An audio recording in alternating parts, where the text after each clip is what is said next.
Je dirais que la question se pose même pas. C'est à compétences égales, les mêmes opportunités de carrière. Compétences.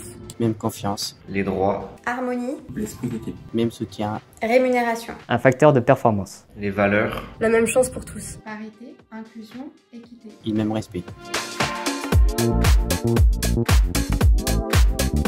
Aujourd'hui se termine notre mois de l'égalité professionnelle, un mois sous le signe de sensibilisation, de formation, de mise en lumière des parcours professionnels inspirants. Bonjour Alice, tu es responsable du développement social chez Equance France. Comme on vient de le voir dans le micro-trottoir, l'égalité professionnelle est un sujet qui concerne tout le monde.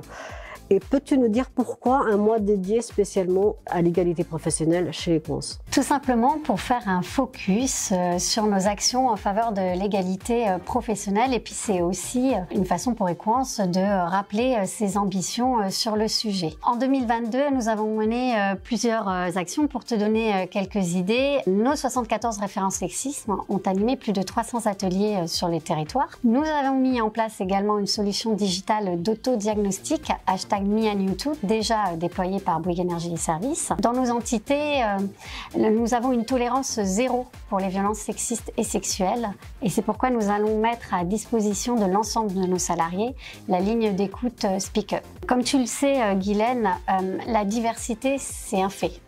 Notre monde est varié et divers. Mais l'inclusion, c'est un choix. Et Equance France a fait le choix d'un engagement social fort.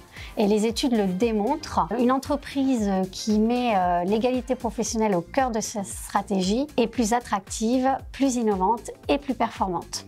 Tu parles de performance, peux-tu nous dire comment les deux vont de pair?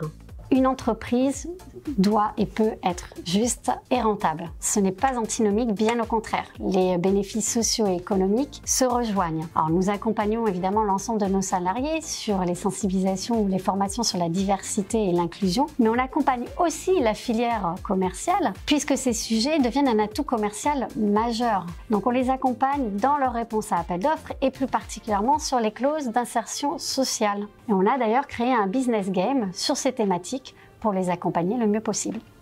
Merci Alice, c'est très clair. Je me tourne vers toi Stéphane, tu es le nouveau DRH d'Equance France.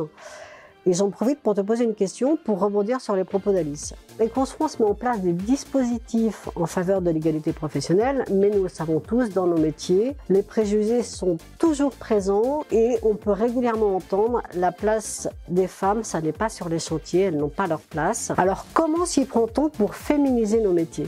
Alors il est vrai que notre secteur n'est traditionnellement pas très féminin. Juste quelques chiffres pour poser le constat. En 2020, la part des femmes dans nos métiers représentait seulement 12% des effectifs. Et si on focalise un petit peu à l'intérieur de ce chiffre, les employés et techniciennes sont 45%, ce qui est quand même finalement un pourcentage tout à fait correct, proche de la parité. En revanche, sur les chantiers, on tombe à 2%.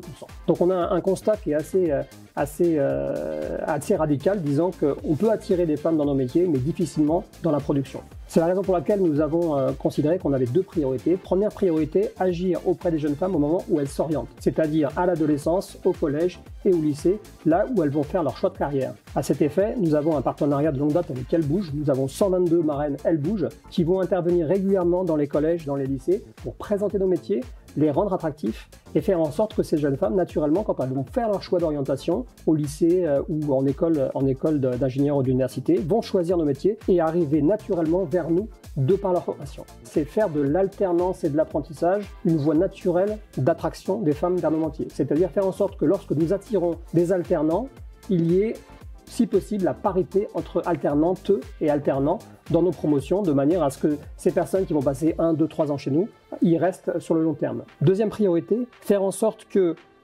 en interne, nous soyons capables de proposer des passerelles, des métiers plutôt de bureau, des métiers administratifs, vers les métiers techniques, vers les métiers de production, de manière à proposer des évolutions qui vont renforcer les effectifs féminins dans nos métiers de production. Troisième exemple, la reconversion professionnelle. Nous avons monté des promotions de manière à accompagner les jeunes femmes qui veulent se reconvertir. Et par exemple, lors d'une formation organisée en Ile-de-France, nous avons eu des assistantes maternelles, des auxiliaires de santé qui se sont reconvertis dans nos métiers et que nous pouvons accueillir à long terme dans nos effectifs.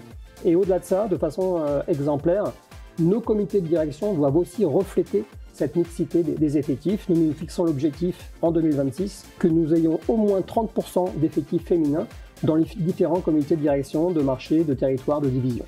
Merci Alice, merci Stéphane. Ensemble, restons toutes et tous mobilisés pour une culture d'entreprise respectueuse et inclusive. Nous comptons sur vous.